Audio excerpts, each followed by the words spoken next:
Hey everyone, thank you all for being here. Today we have Tom Nolesko.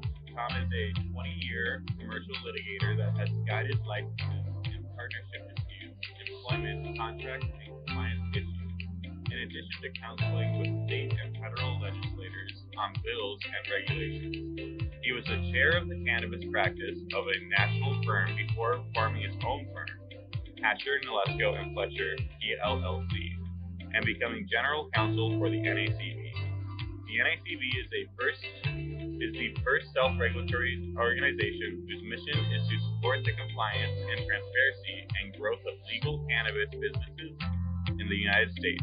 It is the only organization in U.S. cannabis whose members are vetted and being responsible, trustworthy, and compliant.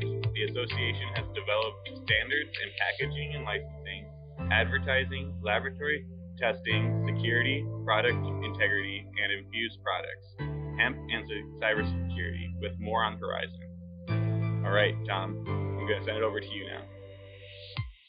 Thanks, Tim. So good morning or good afternoon, everyone, depending on what your location is. Our panel today is probably like our audience spans across the time zones. These Zoom meetings are always interesting to me, how we can capture people across the country. I'm located here in Arizona.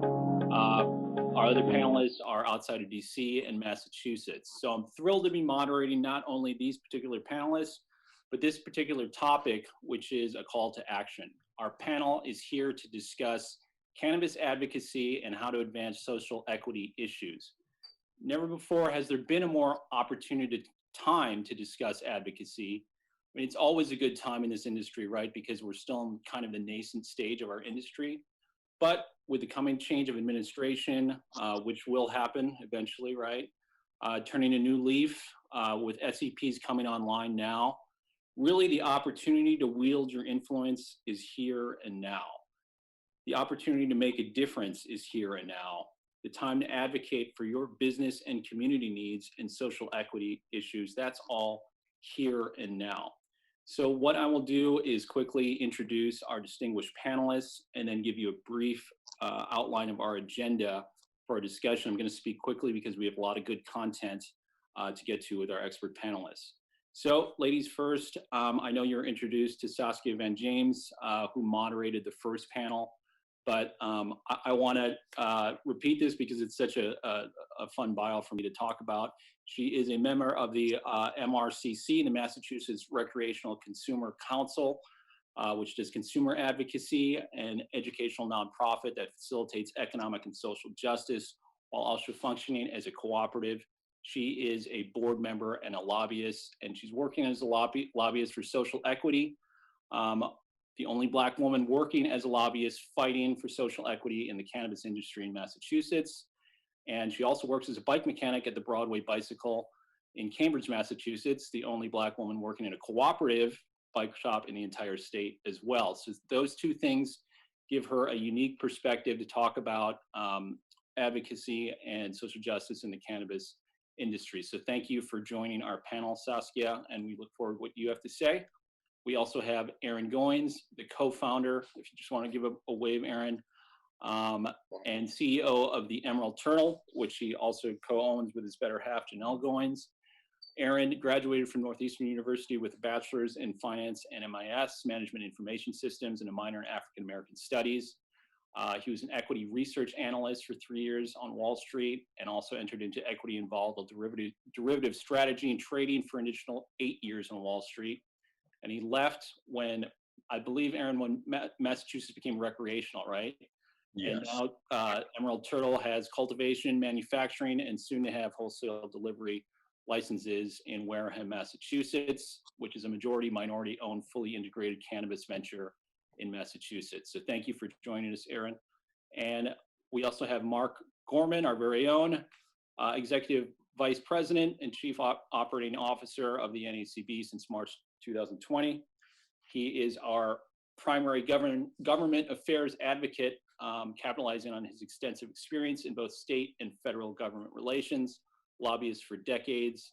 Before coming to the NACB, Mark was with Discus, Distilled Spirits Council of the United States, served 20 years as a senior vice president for government relations, overseeing alcohol and distilled spirits with a lot of their successful legislative public policy and advocacy programs.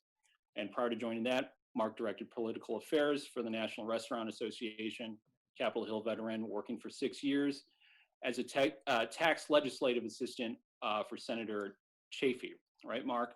That's it. And Mark is just in Alexandria, Virginia, outside of DC, with his wife and 4 children as well. So we're thrilled to have Mark and this panel. All of these people, a lot of passion, a lot of experience, all on the front lines. And here's our agenda. We're going to let Mark provide some broad brush strokes on what's been successful for him advocating at the state and federal level. Then we're going to get into a little bit of a case study where Saskia will set the stage by describing her organization, the MRCC, the social equity legislation as it's been set up in Massachusetts and some of the challenges with that. And then we'll move quickly to Aaron, who'll tell us the challenges in obtaining his license and the forces and the obstacles that are created and are there existing for his business. And then Aaron and Saskia, with Mark's help, also will detail what they're doing to advocate for their issues in advancing social equity in Massachusetts. So Mark, we'll start with you. So in your decades of lobbying on behalf of alcohol and distilled spirits, can you just give our audience some of the techniques that have been most effective for you in your discussions with state and federal legislators? Yeah, sure. Thanks. Thanks for that introduction. I know that we're all coming to this from different angles. All of us have probably run into people who think that lobbying is an evil game, and that it's, I know that a lot of people, I've run into a lot of people who just feel like there's something wrong with it. Well, let's put it this way: lobbying is a sales job. It's most of the people on this panel or in our audience have are entrepreneurs, and they're all about sales. You've got to meet your customer. You've got to introduce them to your product. You've got to ask for the sale. So in lobbying terms, that's you got to take the time to get to know legislators and or commissioners or what have you, whatever you're dealing with. You've got to explain to them what your situation is. There's no reason for them to know what it is unless somebody, you or somebody associated with you and your coalition, goes and makes that introduction. And you're not going to get their vote or their help unless you ask for it. So it's like selling anything else, except we're just selling policy ideas. And it's kind of partly how our system works. So there are lots of different ways you can be have become best friends with the chairman of the committee that you need a decision from, and if you are, that's great. You have a leg up on everybody, but that doesn't commonly happen. I think you've got to find people you do know on the committee or on the commission who are going to help explain your issue for you and are going to help make your case for you. That's the best kind of lobbying, is if you need to go to the Cannabis Control Commission, if you have somebody on the commission who you've helped become fluent in your issues and can make your case for you in the back room, and there's always going to be a back room, so that's very important. And well, at the same time, none of these are mutually exclusive. I think I'm a big believer in coalitions. Had a lot of experience with that, especially when I was lobbying for the distillers. There's not going to be anybody else out there who's going to state your case and explain your issues unless you do it. And so if you, in our case, it's hard just talking about alcohol taxes, for instance, just like it might be hard talking about cannabis taxes. I mean, who's going to care unless you can rally other people around who might be affected by by that issue. I mean, in the case of cannabis, and if it were cannabis taxes, it could be uh, retailers, it could be um, growers, it could be anybody else associated with the industry. It could be people who make the packaging that you use in your stores. So what I'm basically trying to say is there's no reason to, unless you're in a very special situation, no reason to think that you can do this work by yourself. Um, because it takes a long time to develop these relationships. So um, getting getting other legislators to help you explain your situation, getting other industry partners to help explain the situation. That's that's really how it's going to get done. And I don't need to, I guess, go on about that. I think it seems kind of self-explanatory once you start talking about it. Um, but I just from earlier conversations, I know that Aaron and Saskia have some very um, unique issues that they've been working on, and that's going to be the interesting part of this panel. Thanks, Mark. And before I move on to Saskia, have you seen any parallels? You've obviously had a lot of success. That the alcohol lobby's had a lot of success between that industry and the cannabis industry. Maybe some common themes or strategies that we can utilize. Yeah, when I've moved from distilled spirits to cannabis, I had been actually kind of studying the development of the cannabis industry, and it felt like a very natural um, uh, progression. And part of it is some of the things I was just saying, Tom. Uh, it's it's again finding the ways to express your position, ask for help, and ask for votes and ask for decisions. I mean, all those things have to be done just like any sales job. And there's not everybody who's going to look favorably upon you and your industry. That certainly was the case with cannabis, and I mean that was the case with alcohol, and I'm sure it's the case with cannabis. It doesn't have universal support. It has strong support. Um, another good thing is, and I think this will be a strong parallel, is that there are a lot of legislators who are fascinated by your business. And so if you can invite them when your facilities get up and running, if you can invite them to see what you do, do a site visit and things like that, it's the same. There's a ton of small distillers out there who know their congressmen, senators, state legislators, and so forth a lot better than most lobbyists do, because they've come in. They're fascinated by what you do. Yeah, the site visits are extremely effective. Go ahead, Saskia. I was just going to share one parallel that I found that's pretty much spot on between the alcoholism, like alcohol and cannabis, is that they're both majority ran by white cisgender men. And so that brings a lot of elements to it that you end up dealing with. For me, one of the things I end up dealing with is misogynoir. As a lobbyist, I have to deal with the intersectionality of racism and sexism. And so my lobbying techniques are radically different than if I was a white cisgender man approaching legislators, key stakeholders that can help push lobby, push policy forward that can bring equitable results for the industry as well as for communities that have been disproportionately impacted by the war on drugs, Black and Brown communities, to be clear. So I think that's like one huge one that we try to shy away from.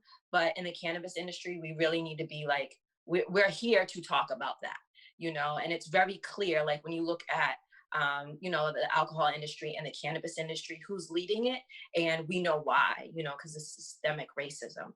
So even in lobbying, that has to be acknowledged in that space. And then for me, I have different techniques that I have to use. because of misogynoir, we have to get really, really creative to achieve the same objective. So those are the, my perspective. Aaron, I know you've done lobbying. You're not registered, but you're absolutely out here hitting the pavement. If you want to like share, if there are any parallels that you've seen between alcohol and cannabis. Well, I mean, listen, I mean, from a societal standpoint, alcohol is a lot more socially acceptable than cannabis is right now. We're many years away from example, I can tune into Kelly and Ryan Seacrest at 9 o'clock in the morning, and they'll have a glass of wine while discussing today's whatever that's happening. I'm not sure when the day is going to come where I can see Kelly and Ryan with a pre-roll discussing what's happening today, but I welcome that day to come. But that shows us as an illustration of the gulf of the span that we have to reach to that sort of ubiquitous objective of just cannabis being socially acceptable. In terms of that lobbying aspect, I'm not a lobbyist. I'm not a registered lobbyist. I guess sort of turned into one. Really what happened, my wife and I made a decision that we wanted to be in this industry. Prior to this, we helped start up one of the largest pediatric vision therapy practices in the country. And once 2018 came, we always knew we wanted to be in the cannabis space. So that's what we went towards. And we always knew from 2018 that we wanted to be in delivery. But in Massachusetts, when the delivery laws came out and we looked at it, we're like, okay, we're attached to the hip of dispensaries. It's almost like a form of sharecropping where there's very small margins for the operator of which to succeed. And my wife and I, we come from a different background. She's an accountant. I spent most of my career on Wall Street. So we're just like, listen, we'll just do cultivation. You know what, this is just not going to work. And what I ended up seeing was a lot of people saying this model is not going to work. But I also saw a lot of social equity participants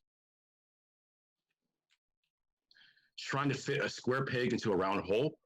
And my wife and I, like, we have crunched these numbers inside out, spreadsheets. My wife probably has 80 pages of spreadsheets on how this model was going to work. And the more social equity participants that we saw that really were trying to make this work, we knew the numbers were it's upside down. The numbers were not going to work. So we're like, I think we have a moral obligation at this point to actually speak to the commissioners and talk to them about this. And what inspired us was a fellow advocate, Maurice Partee. He on Facebook published a good attempt at what the expenses would look like with home delivery. Well, my wife and I looked at it and said, well, okay, this is a good attempt, but our models are substantially more vast and thorough than that. So we're like, okay, you know what? Let's see if we can actually reach out to the commissioners. So we reached out to commissioners. We said, listen, I don't think you guys realize this because you're at a 1,000-foot view when creating regulations, but this courier model, these individuals are going to put their life savings into this. They will never have the margins necessary. And I'm not even talking about with 280E being factored in to ever get in front of their cash burn. And I said, why don't you guys look at our models? They're far more extensive. So my wife and I, we set up a meeting with each and every commissioner, and we went through every scenario. A commission-only model for delivery, a delivery fee plus commission, all different things. In every iteration, the license was doomed to fail. And this was a mind-opening experience for many commissioners. And so the one thing I could always say is that you try to find people in your community who specialize in certain aspects that you might not have. And one thing I could say about in this journey, I guess, of quote unquote advocacy in Massachusetts, at least, is that we have a lot of people with a lot of passion. Some of them might not have the extensive financial background that my wife and I have. So we were able to offer a different perspective to the regulators. Strictly numbers, that's what we know. And we just showed them this is not going to work. And once that happened, then we engaged in conversation. That's when Chairman Hoffman's like, we suggest, and that's when we came up with the wholesale delivery license. And that's, I didn't want to ruin your flow, Aaron, but I want to have Saskia kind of set the stage first, and then we'll get into some of the other great things you and your wife have been doing. So Saskia, can you just give us a little bit more background on the MRCC and describe, just for the audience, how the social equity provisions were set up in Massachusetts and how they relate kind of to Aaron's business? Sure. So for MRCC was here and founding and actually assisted in the legalization of marijuana in Massachusetts. So they've been on the ground. We've been on the ground since day one. And actually worked close with the CCC to develop a social equity program. The outcomes of that, it was extremely challenging process. And throughout it, my organization has been nothing but disappointed from the outcomes, to be quite frank with you guys. So for us here, at MRCC, so that we're clear, we're fighting for a free, equitable market. And we know that capitalization is part of systemic racism. That you cannot say I'm not racist and say I'm a capitalist, but I'm not racist. Those two things don't go together. Systemic racism uses capitalism. So you have to actually start analyzing capitalism and ways to produce a free, equitable market, if that's what you're truly trying to achieve. And so for us at MRCC, the only way that we see a free, equitable market can be obtained is by honoring the plant and honoring the people that grow it, allowing the consumer and the growers to connect directly. Because the truth of the matter is everybody else is middlemen with their hands on the plant. But they're not the growers, they're not the consumers. And consumers really just care about the loud. And for this to be done in a cooperative manner, because cooperatives actually will hire you, train you, and pay you at the same rate. And not, a simplistic way to explain cooperatives is that instead of one person making $40 million and paying everybody else $15, $20 an hour, you can have 40 people making $1 million each. And so that's a really, really simple way to get people to understand what the transformation that can occur within a cooperative versus traditional corporation structures. So that's our personal objective at MRCC. We're cooperatively ran. We are certified with the U.S. Federation of Worker Owner Cooperatives, and we are very, very much serious about getting cooperatives more and more in the cannabis industry, because that's what makes sense for us. Did that answer you? And was there a second part? It did. And then can you just describe for the audience how the social equity provisions, how they're set up and established in Massachusetts, and how that's affecting businesses like Aaron's, and then we can get into Aaron's side. Yes. Okay. So the social equity program, great. We have one. Great. It's being championed across the nation. That it's an amazing program. But the truth of the matter is, this social equity program ended up becoming whitewashed. Because what we were really trying to say to our state is that we need racial equity, right? We need racial equity because it's within the lens of cannabis. Right? Social equity within the lens of cannabis industry means that you have to target the areas that were disproportionately targeted by the war on drugs. These are Black and brown communities. And in Massachusetts, we have white people within the social equity program, right? We have white women, we have white veterans. They opened it up to everybody. It is not just towards Black and brown people. On top of that, you can live in one of these areas and still not qualify. And it does not include gentrification.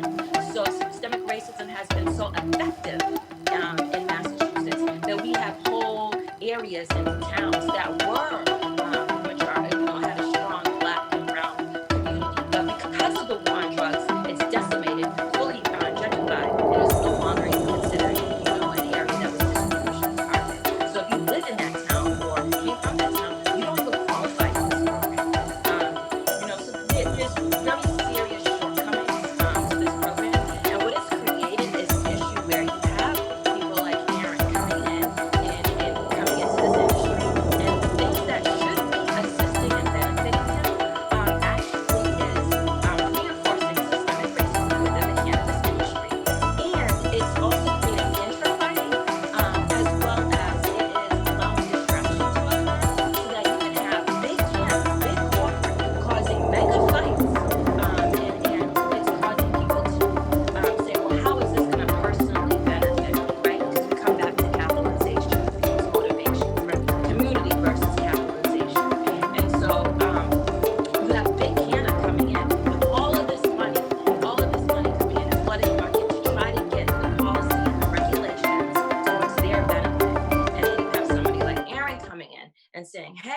I should be in this industry. I am going to be in this industry. And then having to see such a tall order in front of them as far as getting support for equity, why these policies, these regulations are equitable, gathering support behind them from municipalities, because Big Canada will lobby to individual towns across the state.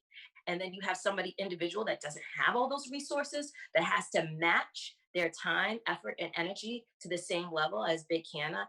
It is a very, very big, messy process here in Massachusetts. And we are fighting tooth and nail in this state to see any sort of equity. And to be clear, like 5% of this industry is Black.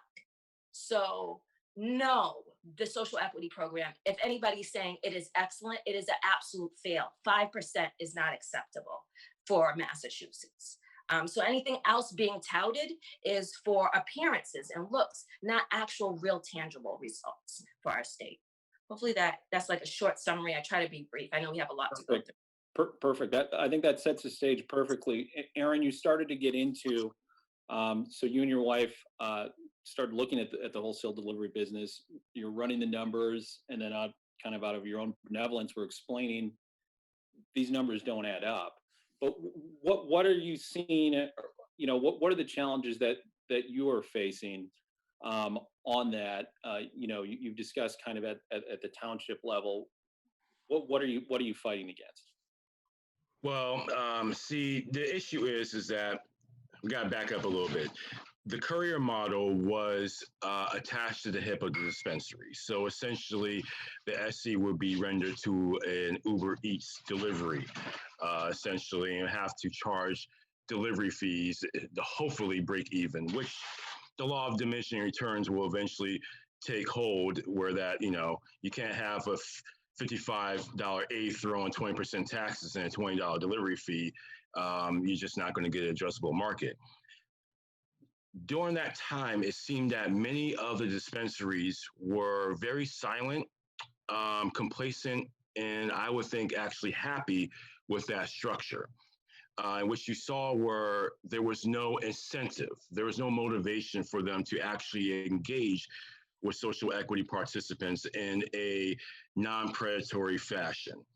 And so it wasn't until my wife and I and a few others introduced the idea of a wholesale delivery license, where that the social equity participant can purchase from a cultivator wholesale and then deliver that product at retail prices and thus keep the spread or the margins. It wasn't until that happened that the dispensary, I don't want to put the name out of this, the dispensary collective, we'll call them that. I'll put it out there.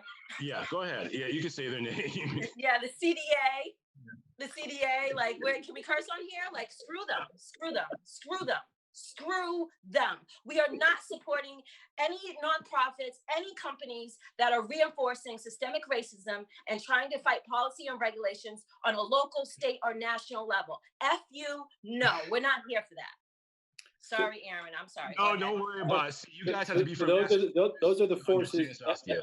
Yeah, that's important. Those are the forces you're dealing with, battling against in your advocate. Okay, go ahead. Yes. So essentially, what's happening is that now that there is a method to circumvent the retailer, now there's a 4-alarm fire, where now they are trying to lobby against this wholesale delivery model, and in my opinion, in essence, by extension, lobbying against social equity itself.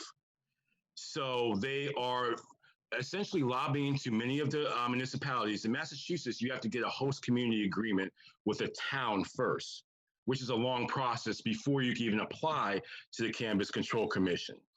So if you effectively spread misinformation and distrust about this new model, I'll give you an example. They would go to the city of Brockton, who's now going to do 12 HCA licenses. And they have said to Brockton that, listen, if you allow this wholesale delivery license and you guys actually approve an HCA for a wholesale delivery license within your city, it could undermine the brick and mortar retailer tax base that you're collecting.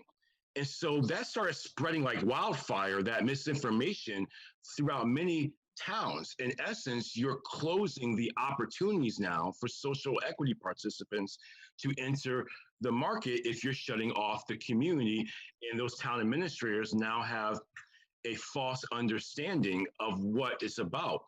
Additionally, all of a sudden now they've also fed these communities.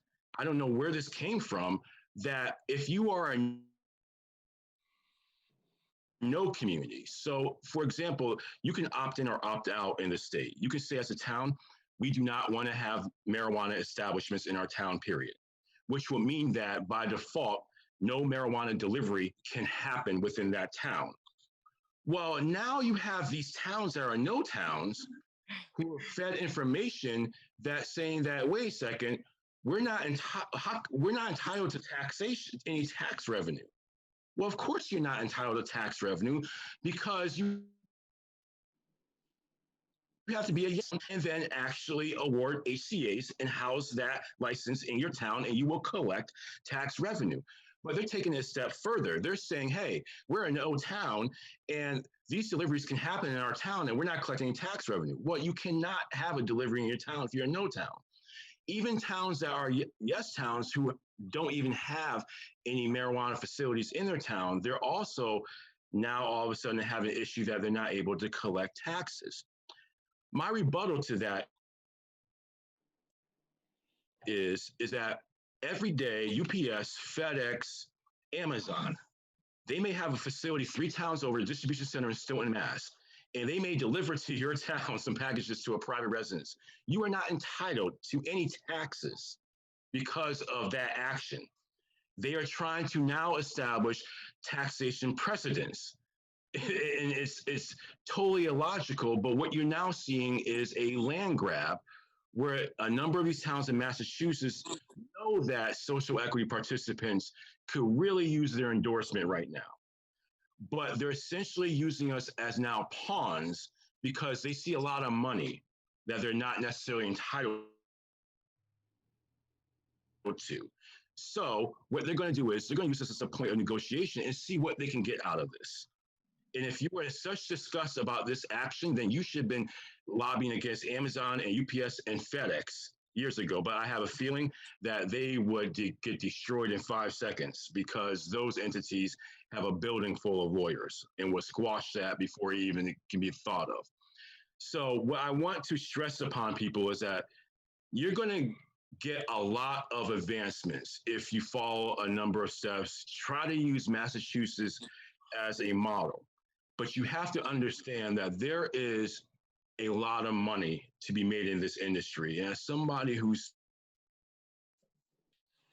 spent over a decade on Wall Street, I understand that concept of people will slit your throat in order to protect what is theirs. And so the fight will not end, even though you seem to have achieved some advancements. If it seems like it's not going their direction, they will circumvent the regulatory process and adapt a corporate George Floyd model where they're just going to put their knee on your neck and squeeze the oxygen out of you. Effectively, that's what they're doing at the town level right now in Massachusetts. And so I want people to not get discouraged. This will happen if you're in your state. If you are able to get these advancements that circumvent the retail Illuminati, the retail cabal, if you want to call it, if this somehow circumvents the 5 families of retail marijuana, especially in Massachusetts, they will figure out a way to stop this. And case in point is, I and my wife and one other individual, we had a very contentious call with the representatives of this collective, maybe about a month ago. And they wanted us to get on board with delaying the wholesale delivery launch. They wanted us to effectively tell the commissioners, hey, would you be willing to delay it for a year? And my wife were like, no, we've been waiting for this for 3 years now. Why would we do that? And their thing is like, well, maybe then we can make the courier model work. They're trying to delay. It was a lot. They're just trying to be tactical in their approach. And what I found out from that conversation was that people prefer the status quo that benefits them. And if something happens, they will destroy competition at all costs. And so it's the JP Morgan mantra where essentially avoid competition at all costs. That was JP Morgan Sr. who quoted that. And it's essentially it's being carried out in Massachusetts. So I want people who look at Massachusetts as that beacon of social equity, similar with Saskia said, we made some advancements. We're not quite there yet. And there's a lot more to get done. And we're now on the 10-yard line trying to push this over the goal line. And we're coming up against very well-funded corporate entities who, if they cannot own delivery in its entirety, they will kill delivery in its entirety. And by extension, this is a license that is specific for social equity participants. If they are successful in doing that, they will be successful in killing the social equity program. And so please understand that any state that's going to social equity, use this as an example, and try to make some deviations or some differences in the way how we approached it. Thanks, Aaron. So not unlike a lot of industries, when the people in control are on top feel a threat, right? That's when action was taken against you and your model and what you're trying to achieve. And you described very well what they're trying to do, including the delay tactics. So can you and Saskia maybe tell the audience what have been kind of the more effective tools or techniques that you've done to counter them, in your call to action, your kind of self-advocacy to counter those forces that are working against you? Well, I know for me, I just call them out. I've gotten to the point now where enough is enough. And just like Saskia just called out their name, let's put a face to what's really happening. And people need to understand what is happening.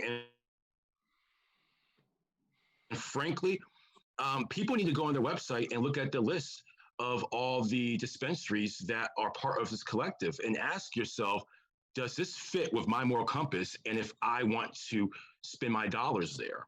And that's where my next approach is being. And some of the other tactics we've done recently was a virtual rally where we had all of the advocates throughout the state. And we just did, normally this would happen in Boston Common, but because of COVID, we did it online.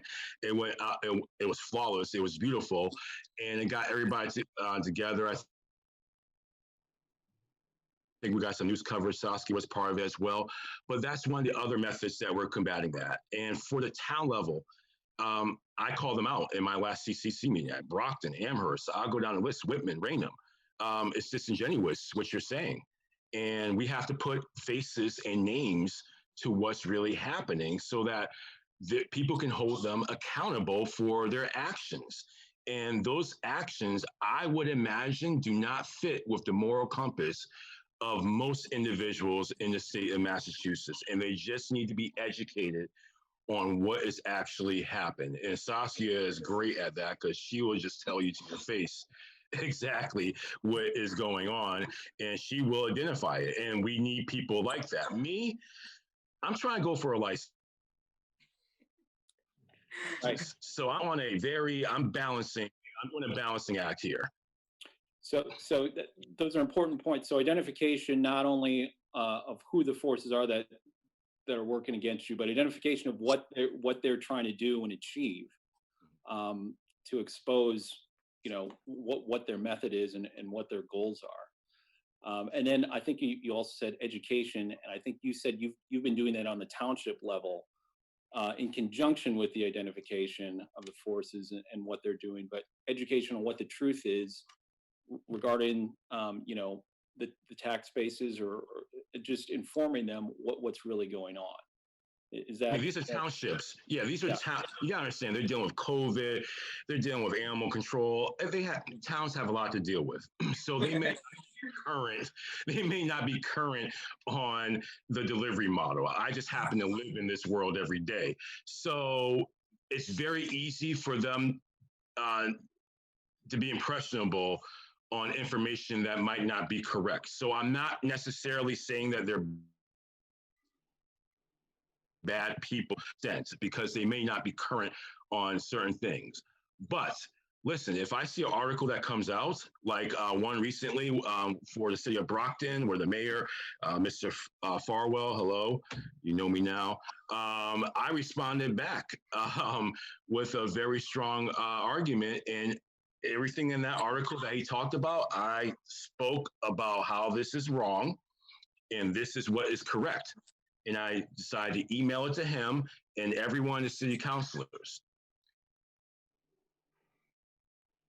And what was a thank you. That's all, nothing else. But I know he read it, and I know the other city councilors read it because I made sure we attached everybody there.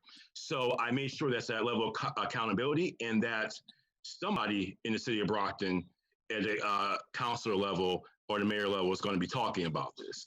So anytime that we see something that's false, I think you want to immediately address that with the truth if you can. And education, I believe, will prevail. It's just sometimes education takes a little bit longer than what we have the patience for as humans, I guess. Sure. Saskia, did you have techniques or tools to add? Yeah, I was just going to share, Aaron's absolutely correct. Like education is one of your top tools, your top weapons. The same thing that we've watched and observed across this country in regards to media and misinformation being amplified and confusion and chaos being a tactic. That same tactic that supports systemic racism outside of the cannabis industry is the same tactics that's used within the cannabis industry. So if you can acknowledge it outside of the cannabis industry, you're going to easily acknowledge it within the cannabis industry. The same thing that occurred for Aaron is the same thing that has occurred multiple times across the state of Massachusetts. It hasn't just been for delivery. These big cannabis businesses, yes, they do. They create pamphlets.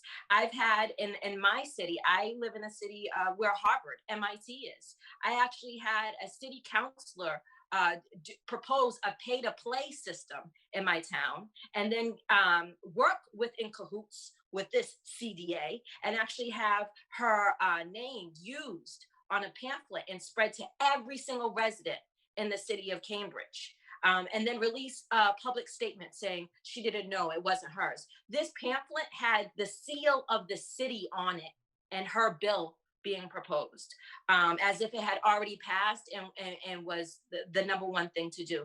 What she proposed was illegal, and it would have brought a federal investigation upon my city. So the same tactics that they're doing on Aaron, you have to recognize they don't change the game. The game isn't changing because we're still dealing with systemic racism. So we can't get around that. And so we have to acknowledge, those tools and techniques. And one of them, the top one, is education. The other one is acknowledging your allies, working together, understanding that you are not alone and this cannot be done alone. So partnering up, which is something that Aaron gave it a great example of the virtual rally that he did, right? So that we partnering up and using education as a tool together, right? And then actually action. Like getting out there and engaging with people. You can't just create a virtual panel and that's that. That's superficial. It's not going to work. You have to actually hit the streets and engage with the people that you're directly representing. So for us, we represent consumers. This is who we're talking for. So for us, that's we engage directly with consumers.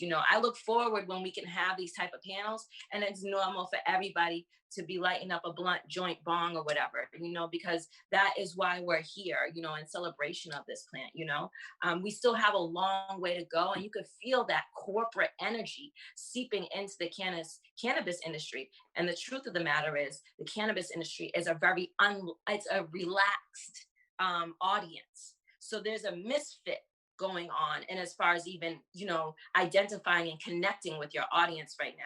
For us at MRCC, we're real relaxed. We're all consumers. So that hasn't been an issue for us. But it's something that you will want to think about as you think about cultures and being able to connect with your allies and finding those cultures and being able to connect with them. Excellent. I have a question for both of you, really. And it comes from my background, I guess, with the alcohol industry, which is to say that there are a lot of very restrictive rules for retailers, delivery operations, wholesalers, that restrict the ability of big corporate businesses to get in and dominate. And I mean, I should know, but does that same kind of parallel exist in cannabis? Because one of the most powerful arguments is, why are we doing it the way alcohol does it? Mhm. No, Because Yeah. I'm so excited. Yeah, no, and no. And not only just for delivery, but in general in cannabis, you have to, when you're dealing with systemic racism in Massachusetts, this is a $1 million startup, at least $1 million to get into this industry, like to get your license, the cost and everything like that, the average number. What's happening a lot, I've heard people with social equity licenses, they don't own the land. We're getting back into systemic racism and systemic racist practices, and they're being preyed upon by our real estate industry. You see, intersectionality. So we have, in Massachusetts, who owns the land? White people. White people majority own this land and property, and they are preying upon social equity. They will actually know that if they know you're opening a cannabis industry, forget your rent going up. They're demanding a percentage of your business to actually own a percentage. And I'm not talking about 5%, I'm talking about 49%. Okay, that's how hard. And people are actually in a point that if they've been searching, sometimes some people are still searching after years trying to find a location to open up in. So if they don't accept that, that means that they don't have a business because they're going bankrupt trying to enter this industry. So it's really, really critical, like identifying systemic racism and all of its practices and how it's really affecting the cannabis industry. That's a really, really, so my realtors, the real estate, we have to get into who owns the land. That goes into the heart of where this country came from. That's a very, very ugly conversation. I'm having conversations with multiple stakeholders on this because that's not something just for Black and brown people. This is an indigenous conversation that we've entered into now as far as land ownership and being able to assist these communities, these Black and brown communities who have been disenfranchised. And to give you a clear picture, in Massachusetts, the wealth gap is $8 on average per Black person to $247,000 per white person that lives in the state of Massachusetts. So there's a huge different level of playing field. And that plays out in the social equity program when you have a white woman entering into it, and she has an average of 247K stepping in and playing that game versus a Black woman coming in and stepping in and playing with $8. Huge different playing fields, but yet they're receiving the same benefits. So it's really important to acknowledge all of these little pieces because all of it is really reinforcing a cannabis industry that is severely lacking in regards to equity. I mean, she hit the nail on the head. There's a lot of predatory behavior that's been happening in our state. I understand the premise of your question. Massachusetts is technically a limited license marijuana state, where that regardless of the licensing class, you technically are only supposed to have 3 licenses. So 3 retail licenses and 3 of the various ones, or cultivation, you're capped at 100,000 square feet canopy max. I mean, I can go on forever, but essentially in the beginning of this formation of the state, a number of entities were able to get above the 3 license cap. And one particular one is a very large Canadian company. They ended up getting 9 licenses, realizing they could only keep 3. So they kept 3, and they actually, quote unquote, sold off the other 6 licenses. Not really sell off, but in order for that person that license from them, they had to engage in a long-term, long-dated supply agreement. This entity is a fully integrated entity. So I'll put their business out there, to be honest. They will give you that license because they have 6 that they can't use. So they will give you that license. You will then say, okay, I now own the license, but I have to now sign a 10-year supply agreement with this company, where this company is going to charge you for every SKU an additional $3 for each SKU. People who understand know exactly the company I'm talking about, but that is how people have gotten around the license cap. One of the ways. There's a number of different ways, and it would take a lot longer for me to get into this. So the license cap thing is able to be gamed. I've worked on Wall Street. Our whole job was trying to game the system. That's what I've created derivative instruments designed around that. So there's always going to be smart people who can find some way of creating a loophole scenario. And that's what happened in the very infancy of marijuana in this state. And it's continuing to happen at the town level when it comes to real estate. It's happened to me. I have a different background. I'll tell them to go pound sand. We were going to purchase 40 acres, and I was going to raise more than enough money to create a marijuana destination.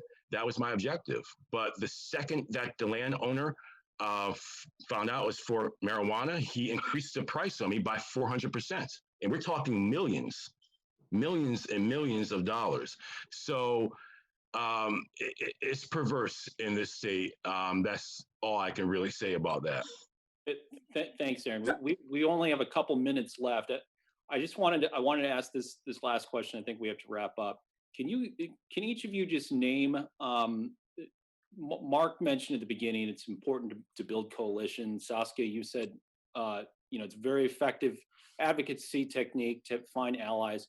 Can each of you just tick off? I'm curious to see, who are the allies that you found or thought of that you can name, and maybe people, because this is just a case study in Massachusetts. It's going to happen throughout the rest of the states, and we want our audience to take something away from this. If you could just take those through, and then I think our time's going to be up here shortly. Thanks. Sure. I'll go just quickly. For us at MRCC, we really struggled finding allies within the cannabis industry. The cannabis industry opened up and capitalists flooded in.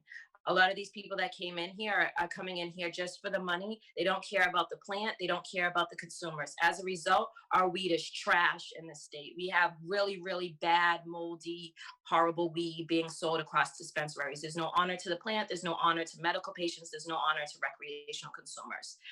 So what we have had to do is find allies within the consumers, within growers, and people who are not capitalists, who actually care about community. You'll see that work being done from them before they even entered into the cannabis industry. So outside of that, you'll look and partner with intersectional issues, and you'll find them out already doing that advocacy work. For us, that's where we've been able to find allies at, but we're much more on a spectrum of trying to push this industry to recognize racial equity and not whitewashing it down to social equity, which is what we've done to make it palatable for the white audience, because this country is founded upon systemic racism. So we still are trying to counter and get people to even talk and acknowledge that there needs to be racial equity, not just social equity. And we're not even there yet on a state nor national level. So that's something. But finding allies that are not based upon capitalism, they're actually trying to solve the problem of capitalism. Those are our allies here at MRCC. Thank you. Aaron, Mark, any other allies? As for me, I always look for, okay.